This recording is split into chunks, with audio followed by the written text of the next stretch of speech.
Graham, mate, give me a positive from today there, pal. Well, actually, no, don't, mate. It's disappointing, I know, innit? But end of the day, it could have been worse. Leicester probably walked out of there disappointed they didn't get the win in the end. I thought towards the end they looked like the ones that were creating more and looked like they wanted to win the game. We were just, again, it was inept and there was no sort of structure and cohesion within any of our play, was there? Yeah, I'll come back to the structure in a minute. Yeah, kudos to Leicester, because if you look at teams that used to come here, they'd slow the game down, kick the ball to the corner and settle for the point.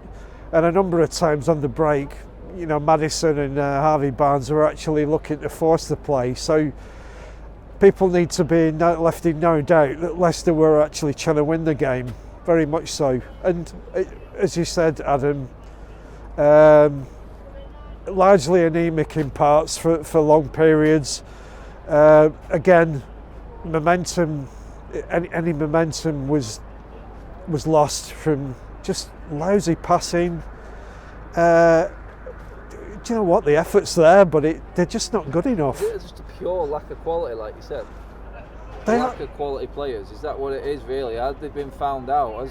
Has Ralph inadvertently done us a massive favour for the future here? Because we didn't think Fred was good enough, and he's found a position for him, and he looks like our best player right now. Yeah. It's funny that, because I was anticipating your query on man of the match.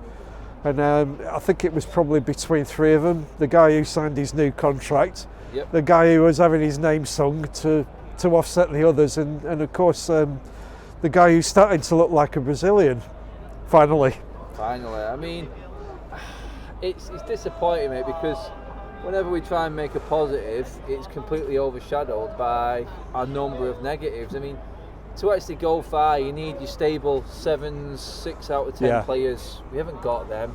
Our best players are struggling to make 6 at the moment. 2 decent players performing isn't going to carry us forward. We never really seem to have 5 or 6 good performances in one game, do we? No, and prior to the restart, if you think about it, there was a quarter of a season to go from today, and that's why I thought United, with a momentum change, could possibly put in a bid for the Champions League places. But you can't make a case for that now, Adam.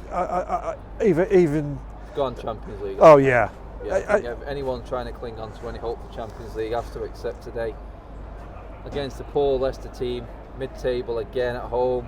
One of the games you look in this next spell, 9 before today, games left. This was a winning game today, wasn't it? Yeah. And don't take this one, then the bigger games coming up, you just disbelieving that you're going to get anything from them. Well, it's puncher's luck, but on the structure thing, I mean, you'll remember when we went back to December when we watched the game against Norwich, and we said, we could see certain things that Ralph had implemented, and we're not even talking about that now. It's completely gone out of the window. He's realised that these players can do certain things, and not a lot of other. Not a lot. He is finding out exactly what the capabilities of his players are, and one thing he isn't doing, he isn't bigging them up like they are the players that a lot of people think they are. But ultimately, looking at it now, he looks like a beaten man. Pogba's conversation the other day with international press, nothing to play for. He played like that today. It seems to be running through the whole team, and the fans are looking at it now going, okay, if a 3-week break can't do you any good going into this last spell of games, then there is no hope of any sort of anything extra towards the back end of the season, is there?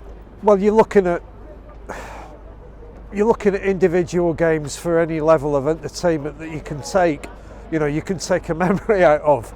I mean, we've got we've got the Everton game next week, which we'll brave, and of course Norwich for people who can be bothered. And